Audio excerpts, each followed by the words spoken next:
Hello friends, welcome back to Study Mania. इस video में हम लोग ज्ञान बिंदु जीएस एकेडमी के द्वारा शुरू किए गए होमवर्क सीरीज के डे 49 के क्वेश्चन को हम लोग देखने वाले हैं। इसमें टोटल 100 प्रश्न दिए गए हैं और यह प्रश्न जो है सभी होमवर्क सीरीज के, उसके बाद ज्योग्राफी एनसीईआरटी के और बिहार दरोगा बेस्ट क्वेश्चन होंगे और इसमें टोटल 100 क्वेश्चन को हम लोग डिस्कस करने वाले हैं। शुरू करते हैं। देखिए, पहला क्वेश्चन है कि भारत का वह कौन सा स्थान है जहां बंगाल की खाड़ी, अरब सागर तथा हिंद महासागर मिलते हैं। तो यह हो जाएगा कन्याकुमारी, जिसे हम लोग केप ऑफ कैमरिन भी बोलते हैं, यानी केप कैमोरिन कन्याकुमारी का ही दूसरा नाम हो जाएगा। और यह जो है जहां पर बंगाल की खाड़ी, अरब सागर और हिंद महासागर तीनों आपस में मिलते हैं। नेक्स्ट है, निम्नलिखित कथनों में से कौन सा कथन जो है सही दिया गया है। पहला स्टेटमेंट है, भारत देश की लंबाई जो है उत्तर से दक्षिण की ओर पूर्व से पश्चिम की अपेक्षा अधिक है। देखिए, भारत देश की जो लंबाई है यह उत्तर से दक्षिण की ओर से पूर्व से पश्चिम की ओर की अपेक्षा जो है अधिक है। यह बात सही है, ऑप्शन ए सही है। दूसरा है, 82.5 डिग्री जो है पूर्वी देशांतर रेखा को भारत का मानक यमोत्तर माना जाता है, जो कि सही दिया गया है। तो दोनों स्टेटमेंट सही है, सभी सही हो जाएगा। नेक्स्ट है, अगला क्वेश्चन है कि भारत में एकमात्र सक्रिय ज्वालामुखी जो है बैरन द्वीप कहाँ स्थित है। तो भारत में एकमात्र सक्रिय ज्वालामुखी जो है यह बैरन हो जाएगा और बैरन द्वीप जो है यह अंडमान निकोबार द्वीप समूह में स्थित है। नेक्स्ट है, कैलाश मानसरोवर की यात्रा पर जाने वाले तीर्थयात्रियों को तिब्बत में प्रवेश करने के लिए किस दर्रे को पार करना पड़ता है। तो कैलाश मानसरोवर की यात्रा पर जाने वाले तीर्थयात्रियों को तिब्बत में प्रवेश करने के लिए जो है लिपुलेख दर्रा को पार करना पड़ता है और यह जो है उत्तराखंड में स्थित है लिपुलेख दर्रा। साथ ही याद रखेंगे, लिपुलेख के साथ साथ माना नीति दर्रा भी जो है यह भी उत्तराखंड में स्थित है। नेक्स्ट है, अगला क्वेश्चन है क्वेश्चन नंबर 5। देखिए, पांचवा क्वेश्चन है कि आंध्र प्रदेश और तमिलनाडु के तटीय भाग जो है भूभाग को क्या कहते हैं। तो आंध्र प्रदेश और तमिलनाडु के जो तटीय भाग है, जब भारत हम लोग देखेंगे तो आंध्र प्रदेश और तमिलनाडु का जो तटीय भाग है इसको हम लोग बोलते हैं कोरोमंडल तट, और जो केरला वाला है इसको हम लोग बोलते हैं मालाबार तट। नेक्स्ट है, अगला क्वेश्चन है कि निम्न हिमालय और डैश के बीच में जो है स्थित लंबवत घाटी को दून के नाम से जाना जाता है। तो निम्न हिमालय और निम्न और शिवालिक के बीच जो है स्थित लंबवत घाटी को हम लोग दून के नाम से जानते हैं। नेक्स्ट है, अरब सागर के द्वीपों में से किस भाग को मेनिकाय द्वीपों के नाम से जाना जाता है। तो अरब सागर के द्वीपों में से मेनिकाय द्वीप के नाम से जाना जाता है लक्षद्वीप को। नेक्स्ट है, अगला है कि डैश के बाद जो है हिमालय दक्षिण की ओर एक तीव्र मोड़ बनाते हुए भारत की पूर्वी सीमा के साथ फैल जाता है। तो हो जाता है नामचा बरवा। नामचा बरवा के बाद जो है हिमालय दक्षिण की ओर एक तीव्र मोड़ बनाते हुए भारत की पूर्वी सीमा के साथ फैल जाता है। नेक्स्ट है, अगला क्वेश्चन है क्वेश्चन नंबर 9। नौवां क्वेश्चन है कि तिस्ता और दिहांग नदियां जो है इनके मध्य आने वाले हिमालय के भूभाग को क्या बोलते हैं। तो तिस्ता और हिमालय नदी जो है इसके बीच आने वाले हिमालय को हम लोग असम हिमालय या दिहांग हिमालय बोलते हैं। देखिए, जब भारत का हम लोग मैप देखेंगे तो यहाँ से लेकर जो हिमालय का विभाजन किया गया है, तो यहाँ पे सिंधु जो है, सिंधु और सतलज के बीच को हम लोग क्या बोलते हैं, इसे बोलते हैं हम लोग पंजाब हिमालय। ठीक है। उसके बाद जो दूसरा होता है वह होता है सतलज और काली के बीच में होता है, जो होता है कुमायूं हिमालय। फिर उसके बाद जो होता है काली और तीस्ता के बीच में, इसके बीच में नेपाल है, तो इसीलिए हम लोग इसे नेपाल हिमालय के नाम से जानते हैं। और फिर इसके बाद जो है तीस्ता नदी है, तीस्ता और दिहांग यानी यह ब्रह्मपुत्र नदी है, इसके बीच को हम लोग जो है असम हिमालय या दिहांग हिमालय बोलते हैं। नेक्स्ट है, अगला क्वेश्चन है कि पुरातन काल में हिमालय के स्थान पर कौन सा सागर विद्यमान था। तो पुरातन काल में हिमालय के स्थान पर टेथिस सागर विद्यमान था।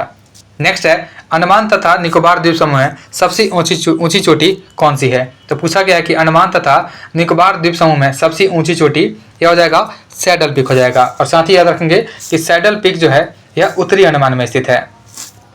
नेक्स्ट है, निम्न भारतीय मिट्टियों में कौन सा बेसाल्ट लावा के अपक्षय के कारण निर्मित हुई है। तो हो जाएगी काली मिट्टी। काली मिट्टी जो है यह बेसाल्ट लावा के अपक्षय के कारण डेवलप होती है। नेक्स्ट है, वह कौन सा फसल चक्र है जो जून जुलाई में प्रारंभ में होता है और इसमें धान, ज्वार और बाजरा आदि प्रमुख फसलें उगाई जाती है। तो हो जाएगा खरीफ फसल। और खरीफ फसल जो है मुख्यतः गर्मी के दिनों में होता है। और एक होता है रबी फसल। तो रबी फसल जो होता है यह ठंडी के दिनों में होता है। नेक्स्ट है, अगला क्वेश्चन है क्वेश्चन नंबर 14। देखिए, 14 नंबर क्वेश्चन है कि ये विशेष प्रकार के भौमिक और तटीय पारिस्थितिकी तंत्र है जिन्हें यूनेस्को के मानव और जीव मंडल प्रोग्राम जो है MAB के अंतर्गत मान्यता प्राप्त है। उपरोक्त विवरण संबंधित है, तो यह जो है जैव मंडल आरक्षित क्षेत्र से संबंधित है। अगला क्वेश्चन है कि भारत का कौन सा क्षेत्र जो है उष्णकटिबंधीय सदाबहार वन से आच्छादित हुआ है? तो भारत का यह हो जाएगा पश्चिमी घाट। पश्चिमी घाट जो है उष्णकटिबंधीय सदाबहार वनों से आच्छादित है। नेक्स्ट है, अगला क्वेश्चन है क्वेश्चन नंबर 16। कान्हा राष्ट्रीय उद्यान जो है, जो कि मध्य प्रदेश में है, यह दलदली हिरण की दुर्लभ और लगभग विलुप्त प्रजातियों को संरक्षित करने वाला राष्ट्रीय उद्यान है, जिसे इसके रूप में भी जाना जाता है। तो कान्हा जो है, कान्हा किसली राष्ट्रीय उद्यान के नाम से भी हम लोग जानते हैं, और यह मध्य प्रदेश में स्थित है। नेक्स्ट है कि नेपाल में कौन सा राष्ट्रीय उद्यान जो है भारत के वाल्मीकि राष्ट्रीय उद्यान का विस्तार है? तो नेपाल में जो है चितवन राष्ट्रीय उद्यान, देखिए चितवन नेशनल पार्क जो है यह नेपाल में है, यह जो है वाल्मीकि राष्ट्रीय उद्यान का ही विस्तार है। नेक्स्ट है, अगला क्वेश्चन देखते हैं क्वेश्चन नंबर 18। इसमें सम्मिलित करना है। तो गिर वन जो हो जाएगा यह गुजरात में स्थित है। उसके बाद भरतपुर बर्ड सेंचुरी जो है यह राजस्थान में हो जाएगा। उसके बाद बांधवगढ़ सेंचुरी जो जाएगा यह मध्य प्रदेश में जाएगा, और काजीरंगा जो है यह असम में स्थित है। तो याद रखेंगे, गिर जो है गुजरात में है, भरतपुर बर्ड सेंचुरी राजस्थान में, बांधवगढ़ सेंचुरी जो है यह मध्य प्रदेश में, और काजीरंगा जो है यह असम में स्थित है। अगला क्वेश्चन है कि अरुणाचल प्रदेश में प्रवेश करने पर ब्रह्मपुत्र नदी को किस नाम से संबोधित किया जाता है? तो अरुणाचल प्रदेश में प्रवेश करने पर ब्रह्मपुत्र नदी को दिहांग नदी के नाम से संबोधित करते हैं। नेक्स्ट है, अगला क्वेश्चन है क्वेश्चन नंबर 20। ब्रह्मपुत्र नदी उद्गम से लेकर डेल्टा तक निम्नलिखित में से किन किन देशों से गुजरती है? तो ब्रह्मपुत्र नदी जो है इसका उद्गम जो है चीन से होता है, और यह भारत में प्रवेश करते हुए बांग्लादेश से गुजरती हुई जाकर के मिल जाती है यह बंगाल की खाड़ी में जाकर के मिल जाती है। नेक्स्ट है कि भारत में शीत ऋतु में शीतोष्ण पश्चिमी विक्षोभों से होने वाली वर्षा किन फसलों से अधिक उत्पादन में सहायक होती है? तो हो जाएगा रबी फसल के उत्पादन में अधिक सहायक होती है। नेक्स्ट है, अगला क्वेश्चन देखते हैं। अगला क्वेश्चन है कि भारत के किस राज्य में उच्च स्तरीय थोरियम वाले मोनाजाइट का सबसे बड़ा भंडार है? देखिए भारत में उच्च स्तरीय थोरियम वाले मोनाजाइट का जो विस्तार है, एक प्रकार का बालू होता है, इसका विस्तार सबसे ज़्यादा केरला में है। नेक्स्ट है कि कौन लौह इस्पात उद्योग जो है जर्मनी के तकनीकी सहयोग से लगाया गया था? तो यह राउरकेला हो जाएगा। राउरकेला का लौह इस्पात संयंत्र जो है यह जर्मनी के तकनीकी सहयोग से बनाया गया था, उड़ीसा में। नेक्स्ट है, भिलाई जो है छत्तीसगढ़ में, उसके बाद दुर्गापुर पश्चिम बंगाल में, और राउरकेला उड़ीसा। इसमें लोहे और इस्पात के उद्योग पंचवर्षीय योजना के दौरान, किस पंचवर्षीय योजना के दौरान जो है स्थापित किए गए थे? तो यह किया गया है दूसरे पंचवर्षीय योजना के दौरान किया गया है, और एक जो है तीसरे पंचवर्षीय योजना के दौरान किया गया है। नेक्स्ट है, अगला क्वेश्चन है क्वेश्चन नंबर 25 है, वर्तमान मुंबई बंदरगाह के दबाव को कम करने के लिए कौन से पतन का निर्माण किया गया है? तो वर्तमान मुंबई बंदरगाह के दबाव को कम करने के लिए नौहा सेवा पोर्ट का निर्माण किया गया है। नेक्स्ट है, नीचे दिए गए युग्मों में कौन सा जो है युग्म सही सुमेलित नहीं है? बोला गया कौन सा सही सुमेलित नहीं है? पहला है जल मार्ग संख्या जो है, जल मार्ग संख्या 1। तो जल मार्ग संख्या जो है इलाहाबाद से यह हल्दिया तक होता है। यहाँ पे कानपुर से हल्दिया दिया गया है, जो कि गलत हो जाएगा। तो पहला गलत हो जाएगा, सही नहीं है, तो यही हमारा आंसर हो जाएगा। उसके बाद दूसरा है जल मार्ग संख्या 2 जो है ये सदिया धुबरी के बीच में है, जो कि सही है। जल मार्ग संख्या 3 जो है कोट्टापुरम से कोल्लम तक है, यह भी सही है। नेक्स्ट है, अगला क्वेश्चन देखते हैं क्वेश्चन नंबर 27। किस जो है पतन को स्वतंत्रता प्राप्ति के बाद पहले पतन के रूप में विकसित किया गया, और ऐसा देश विभाजन के बाद कराची पतन की कमी को पूरा करने तथा मुंबई से होने वाले व्यापारिक दबाव को कम करने के लिए किया गया था? तो यह हो जाएगा कांडला पोर्ट हो जाएगा, जिसका नाम जो है रख दिया गया है, दीनदयाल उपाध्याय पोर्ट रखा गया है। नेक्स्ट है, अगला क्वेश्चन है कि भारत के किस स्थान को सफ़ेद पानी के नाम से जाना जाता है? तो यह हो जाएगा सियाचिन। सियाचिन ग्लेशियर जो है इसे सफ़ेद पानी के नाम से जाना जाता है। अगला है केंद्र शासित प्रदेश दादर नगर हवेली भारत के किस राज्यों के बीच स्थित है? तो केंद्र शासित प्रदेश जो है दादर और नगर हवेली यह गुजरात और महाराष्ट्र के बीच में स्थित है। नेक्स्ट है, केंद्र शासित प्रदेश अंडमान निकोबार द्वीप समूह की राजधानी पोर्ट ब्लेयर किस द्वीप पर स्थित है? तो राजधानी जो है पोर्ट ब्लेयर यह दक्षिणी अंडमान में स्थित है। नेक्स्ट है, अगला क्वेश्चन देखते हैं कि भारत के लिए पहला इंडिया शब्द का प्रयोग किस भाषा में किया गया? तो भारत के लिए पहला इंडिया भाषा का शब्द का प्रयोग जो है यह ग्रीक यानी यूनानी भाषा में किया गया है। अगला है डुरंड रेखा जो भारत और अफगानिस्तान के बीच में है कब स्थापित की गई थी? तो डुरंड रेखा जो है यह भारत और अफगानिस्तान के बीच में है, यह 1894 में स्थापित किया गया था। नेक्स्ट है, अगला क्वेश्चन है क्वेश्चन नंबर 33 कि भारत के लिए किस देश के साथ अपने सीमा मानचित्रों की अदला बदली की थी। तो यह किया गया था बांग्लादेश के साथ किया गया था, जो कि 100वां संविधान संशोधन था। नेक्स्ट है, किस राज्य की भूमि भारत के पूर्वी और पश्चिमी तटों पर है। तो हो जाएगा पांडिचेरी। पांडिचेरी जो जाएगा ये पूर्वी और पश्चिमी तटों दोनों पर जो जाएगा इसका भूमि है। नेक्स्ट है, इंदिरा गांधी नहर को किन नदियों से पानी मिलता है। तो इंदिरा गांधी नहर जो है इसको सतलज और ब्यास नदी से पानी मिलता है। नेक्स्ट है, गुजरात तट के दूर जिस विवादास्पद तटीय पट्टी पर भारत और पाकिस्तान की बातचीत कर रहे हैं इसका नाम हो जाएगा सरक्रिक हो जाएगा, यानी सरक्रिक विवाद जो है यह भारत और पाकिस्तान के बीच में है। नेक्स्ट है, अगला क्वेश्चन है कि सभी महत्वपूर्ण वायुमंडलीय प्रक्रियाएं जो है कहाँ घटित होती है। तो सभी महत्वपूर्ण वायुमंडलीय घटनाएं जो होती है यह क्षोभ मंडल में घटित होती है। अगला क्वेश्चन है, किस तिथि पर जो है दक्षिणी गोलार्ध पर शीतकालीन अयनांत को देखा जाता है। तो दक्षिणी गोलार्ध पर शीतकालीन अयनांत को देखा जाता है, यह 23 सितंबर को देखा जाता है। नेक्स्ट है, विश्व के सभी अंगों में 23 सितंबर को दिन और रात की समानता लंबाई को क्या कहते हैं। इसे हम लोग शरद विषुव के नाम से जानते हैं। अगला क्वेश्चन देखते हैं क्वेश्चन नंबर 40, पश्चिमी यूरोप का तापमान बढ़ाने के लिए कौन सी धारा उत्तरदायी है। तो पश्चिमी यूरोप का तापमान बढ़ाने के लिए हो जाएगा गल्फ स्ट्रीम धारा हो जाएगा, जो कि एक गर्म जल धारा है। नेक्स्ट है, अरब, थार, मंगोलिया तथा आटाकामा में से किस रेगिस्तान में अत्यधिक मात्रा में स्वर्ण भंडार पाया जाता है। तो अरब, थार, मंगोलिया तथा आटाकामा में सबसे अधिक स्वर्ण भंडार जो है यह आटाकामा मरुस्थल में पाया जाता है, जो कि चिली में स्थित है।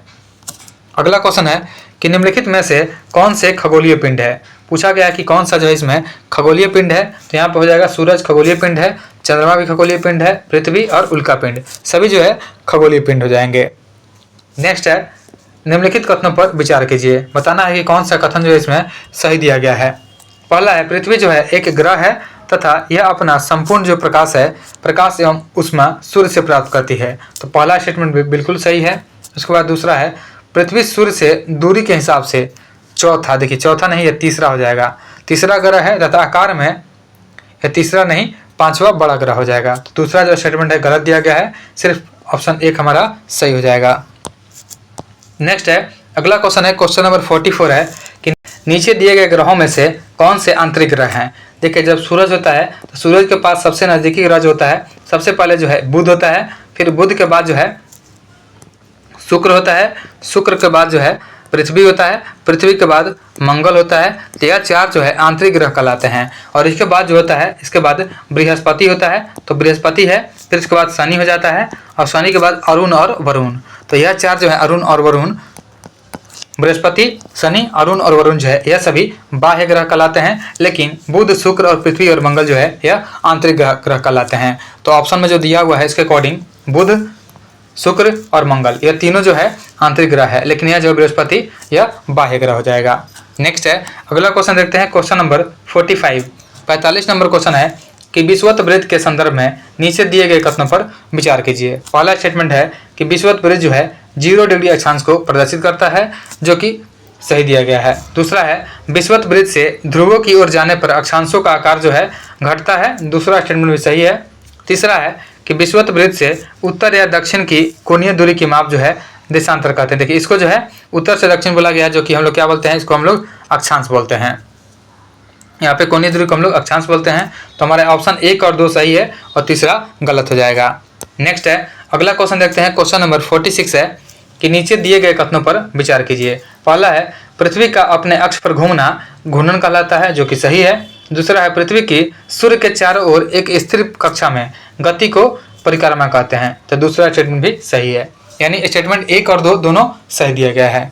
नेक्स्ट है, 21 जून को पृथ्वी का उत्तरी गोलार्ध सूर्य की तरफ झुका होता है और सूर्य की किरणें कर्क रेखा पर सीधी पड़ती है। इसके परिणाम स्वरूप जो है अधिक ऊष्मा प्राप्त होती है और इन क्षेत्रों में सबसे लंबा जो है दिन होता है और सबसे छोटी जो होती है रात होती है, और यह जो होता है कर्क संक्रांति होता है। नेक्स्ट है, अगला क्वेश्चन देखते हैं क्वेश्चन नंबर 48 नंबर क्वेश्चन है कि जो जलमंडल है, जलमंडल में जल की कौन कौन सी अवस्थाओं को सम्मिलित किया जाता है। तो जलमंडल में देखिए अवस्थाएं पूछा गया है, तो महासागर को शामिल किया जाता है, सागर को शामिल किया जाता है, नदियों को शामिल किया जाता है, ग्लेशियर को शामिल किया जाता है और साथ ही तालाब को भी शामिल किया जाता है। नेक्स्ट है एशिया तथा यूरोप को अलग करने वाली स्थलीय संरचना में शामिल है। तो एशिया तथा यूरोप को अलग करने वाली जो संरचना हो जाएगी यह हो जाएगी यूराल पर्वत हो जाएगी। देखिए यूराल नदी जो है यह जलीय हो जाएगा, यूराल पर्वत जो हो जाएगा यह स्विट्जरलैंड और फ्रांस की सीमा पर स्थित है। याद रखेंगे कि जूरा पर्वत जो है यह स्विट्जरलैंड और फ्रांस की सीमा पर स्थित है, लेकिन जो यूराल पर्वत है यह एशिया तथा यूरोप को अलग करने वाली स्थलीय संरचना है और यह जो है यूराल नदी यह जलीय संरचना हो जाएगी। नेक्स्ट है अगला क्वेश्चन है क्वेश्चन नंबर 50 नंबर क्वेश्चन है कि भारत के कौन से राज्य जो हैं तीन तरफ से अंतर्राष्ट्रीय सीमाओं से घिरे हुए हैं। तो तीन तरफ से अंतर्राष्ट्रीय सीमा से घिरा हुआ हो जाएगा त्रिपुरा हो जाएगा। त्रिपुरा जो है तीन तरफ से यह बांग्लादेश से घिरा हुआ है। नेक्स्ट है कि विंध्य एवं सतपुड़ा पर्वत श्रेणी के बीच कौन सी नदी बहती है। तो विंध्य एवं सतपुड़ा श्रेणी पर्वत श्रेणी जो है इसके बीच में नर्मदा नदी बहती है। नेक्स्ट है अगला क्वेश्चन है क्वेश्चन नंबर 52। हिमालय पर्वत को तीन मुख्य समांतर श्रृंखलाओं में बांटा जाता है और उत्तर से दक्षिण की ओर उनका सही क्रम बताना है। तो हिमालय पर्वत जो है इसको तीन मुख्य समांतर श्रृंखलाओं में बांटा जाता है और उत्तर से दक्षिण की ओर का सही क्रम की बात करेंगे तो सबसे पहले हो जाएगा बृहत हिमालय, फिर मध्य हिमालय और फिर जो जाएगा शिवालिक हिमालय हो जाएगा। नेक्स्ट है नीचे दिए गए नदियों के नाम को ध्यान से पढ़िए और बताना है कि कौन सी नदियाँ जो है इसमें से डेल्टा बनाती है। देखिए इसमें पूछा गया है डेल्टा बनाने के बाद तो जो महानदी है यह डेल्टा बनाती है, गोदावरी भी डेल्टा बनाती है, कृष्णा भी डेल्टा बनाती है और साथ ही साथ यह कावेरी भी डेल्टा बनाती है। तो सभी नदी जो है इसमें डेल्टा बनाती है। देखिए नर्मदा जो है, नर्मदा, ताप्ती, यह सभी नदियाँ जो है एस्चुअरी बनाती है। नेक्स्ट है अगला क्वेश्चन देखते हैं क्वेश्चन नंबर 54 54 नंबर क्वेश्चन है। देखिए 54 नंबर जो क्वेश्चन है 54 नंबर क्वेश्चन है कि भारत के किस भाग में लौटते हुए मानसून के कारण वर्षा होती है। तो लौटते हुए मानसून के कारण वर्षा जो होती है यह तमिलनाडु के तट पर होती है। अगला है कि उच्च ताप एवं दाब के कारण कौन सी शैल क्रांतित शैल में परिवर्तित हो जाती है। देखिए इग्नियस रॉक होता है यानी आग्नेय चट्टान होता है और अवसादी चट्टान जो होता है यह उच्च ताप और दाब के कारण शैल में क्रांतित शैल बन जाती है। नेक्स्ट है वायुमंडल में पाई जाने वाली गैसों का प्रतिशत के आधार पर अवरोही क्रम बताना है अधिक से कम के क्रम में। तो सबसे अधिक जो होता है यह होता है नाइट्रोजन होता है 78%, नाइट्रोजन जो होता है यह 78% होता है। उसके बाद जो है यह हो जाता है ऑक्सीजन होता है, यह ऑक्सीजन जो है यह पाया जाता है 21% पाया जाता है। उसके बाद आर्गन जो है 0.93% है और कार्बन डाइऑक्साइड जो होता है यह 0.04% होता है। देखिए 0.04% जो है यह कार्बन डाइऑक्साइड होता है। नेक्स्ट है अगला क्वेश्चन देखते हैं क्वेश्चन नंबर 57 है कि समताप मंडल से संबंधित निम्नलिखित कथनों में से कौन सा कथन जो है सत्य दिया हुआ है। पहला है क्षोभ मंडल के ऊपर का भाग जो है समताप मंडल कहलाता है। देखिए क्षोभ मंडल के ऊपर का भाग जो है समताप मंडल कहलाता है जो कि सही है। दूसरा है यह परत जो है बादलों एवं मौसम संबंधी घटनाओं से लगभग मुक्त होती है जो कि सही दिया गया है। और तीसरा है ओजोन गैस की परत जो है समताप मंडल में ही स्थित होती है। तो ओजोन गैस की जो परत होती है समताप मंडल में स्थित होती है, यह भी सही है। तो तीनों स्टेटमेंट जो है सही दिया गया है। नेक्स्ट है अगला क्वेश्चन है क्वेश्चन नंबर 58। वृहत ज्वार जो है आने की सही स्थिति क्या है। तो वृहत ज्वार तब आता है जब सूर्य, चंद्रमा और पृथ्वी एक सीधी रेखा में होती है। देखिए सूर्य, चंद्रमा और पृथ्वी जो है एक सीधी रेखा में होती है तब वृहत ज्वार आता है। नेक्स्ट है निम्नलिखित घास स्थलों में कौन से शीतोष्ण घास के प्रमुख उदाहरण है। तो शीतोष्ण घास के प्रमुख उदाहरण यह पंपास, वेल्ड, डाउन्स, प्रेरीज और स्टेपिज सभी जो है शीतोष्ण घास के एग्जाम्पल हो जाएंगे। देखिए पंपास जो है यह अर्जेंटीना में है, उत्तरी अमेरिका में प्रेरी हो जाएगा, डाउन्स जो है यह ऑस्ट्रेलिया में होता है, साउथ अफ्रीका में जो है यह वेल्ड हो जाता है। नेक्स्ट है अगला क्वेश्चन देखते हैं क्वेश्चन नंबर 60 नंबर क्वेश्चन है। इसमें बताना है कि भूटान के संदर्भ में निम्नलिखित कथनों पर विचार करना है और बताना है कि कौन सा कथन जो है सही दिया गया है। देखिए भूटान जो है यह पूर्वी हिमालय में एक छोटा सा असल अवरुद्ध देश है जो कि सही है। उसके बाद दूसरा है दक्षिण, पश्चिम और पूर्व में यह भारत से घिरा हुआ है, यह भी सही है। और उत्तर पश्चिम की ओर इसकी सीमाएं जो है तिब्बत से मिलती है, यह भी सही है। तो तीनों स्टेटमेंट जो है भूटान के संदर्भ में सही दिए गए हैं। नेक्स्ट है अगला क्वेश्चन है क्वेश्चन नंबर 61। हिमालय के किस भाग को आंतरिक हिमालय के नाम से जाना जाता है। तो हिमालय का जो होता है महान हिमालय, ग्रेट हिमालय, इसको हम लोग आंतरिक हिमालय के नाम से भी जानते हैं। नेक्स्ट है अगला क्वेश्चन है मोनपा, डफला, अबोर, मिसमी, निसी और नागा। देखिए मोनपा, डफला, अबोर, मिसमी, निसी और नागा जो है यह सभी पूर्वोत्तर भारत की प्रमुख जनजातियां हैं। नेक्स्ट है हिमालय पर्वत श्रृंखला की पूर्वी पहाड़ियों का उत्तर से दक्षिण की ओर सही क्रम। तो हिमालय पर्वत श्रृंखला की पूर्वी पहाड़ियों का उत्तर से दक्षिण की ओर जो क्रम हो जाएगा, सबसे पहले पटकाई बोम की पहाड़ी हो जाएंगी, फिर उसके बाद नागा पहाड़ी हो जाएंगी, उसके बाद मणिपुर की पहाड़ियाँ हो जाएंगी और फिर उसके बाद मिजो पहाड़ियाँ हो जाएंगी।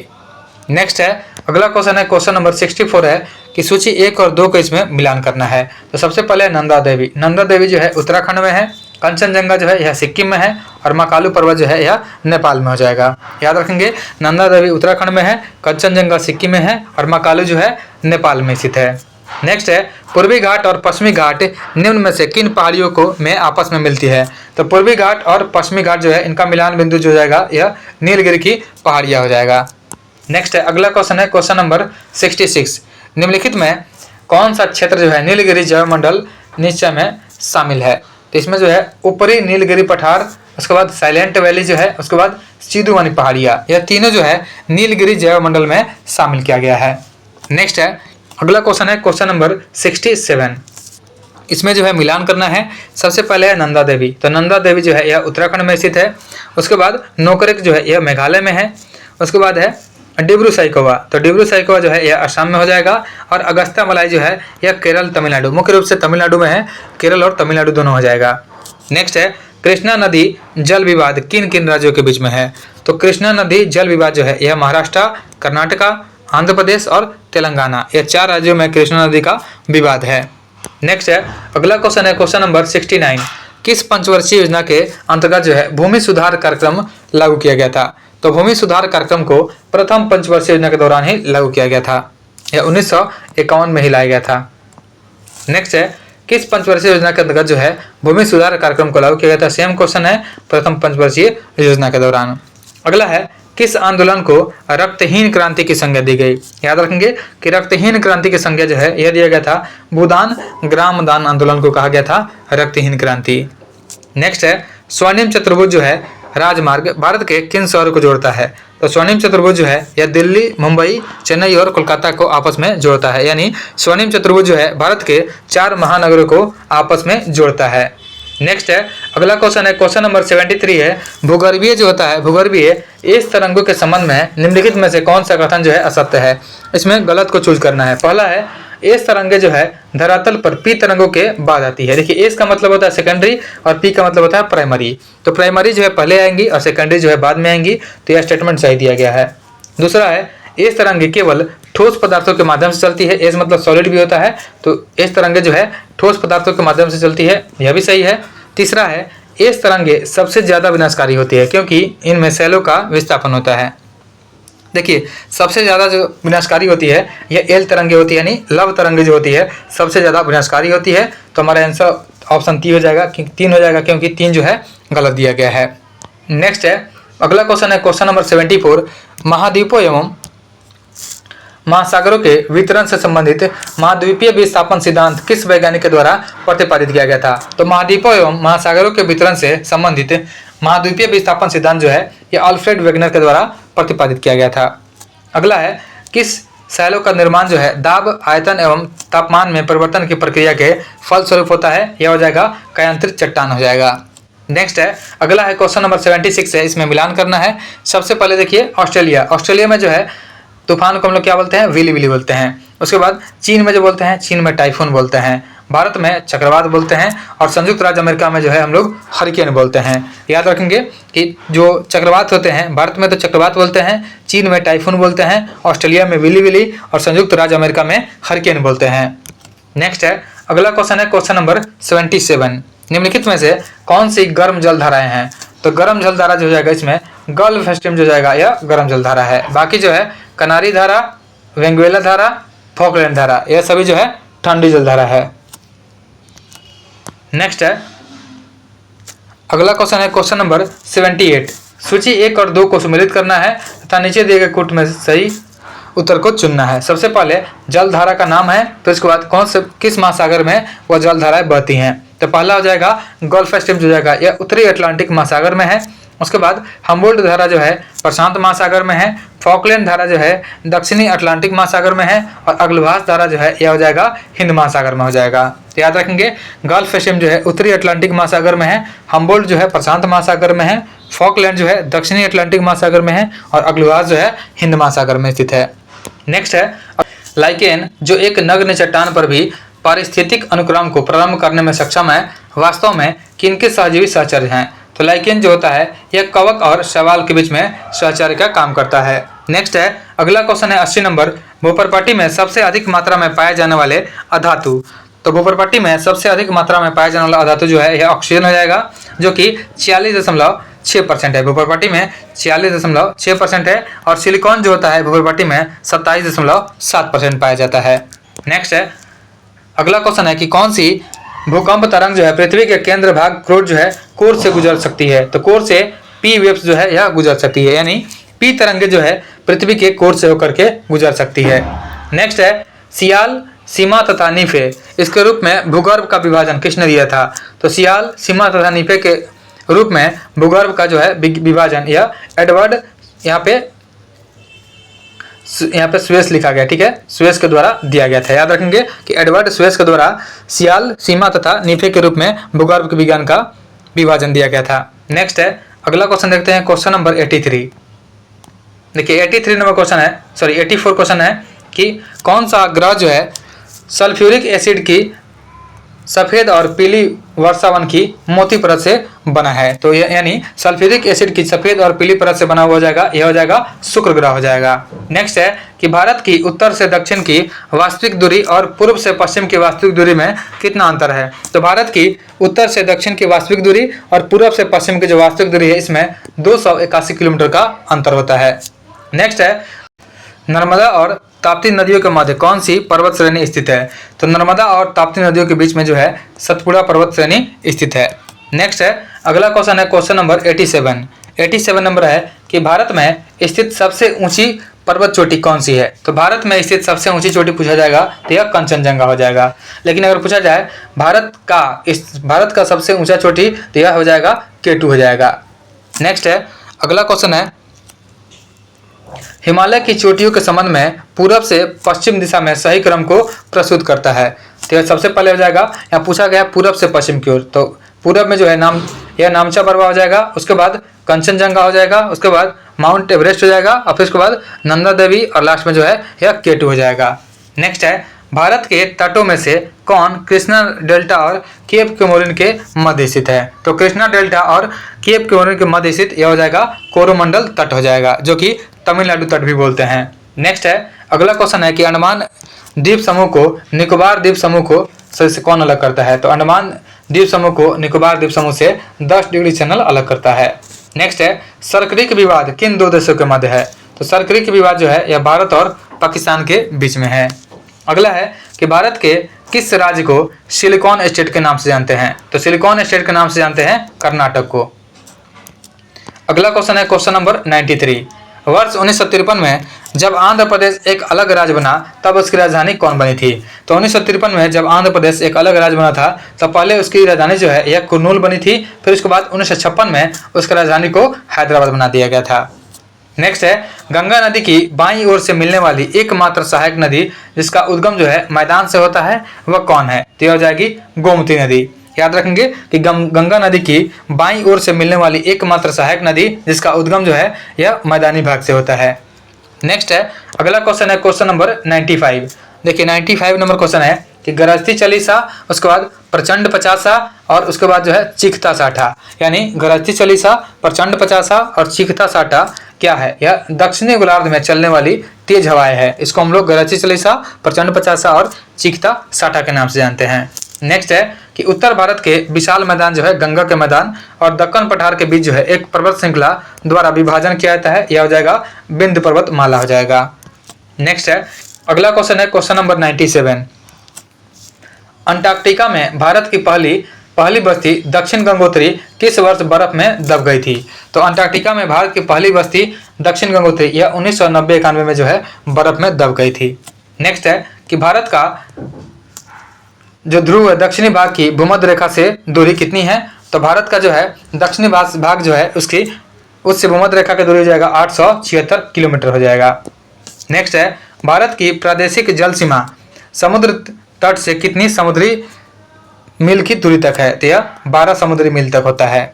नेक्स्ट है, लास्ट क्वेश्चन है क्वेश्चन नंबर 100 नंबर क्वेश्चन है कि केन बेतवा लिंक जो है एनपीपी के तहत पहली नदी इंटरलिंकिंग परियोजना के किन राज्यों को लाभ होगा। तो केन बेतवा लिंक एनपीपी के तहत जो है उत्तर प्रदेश और मध्य प्रदेश को लाभ होगा।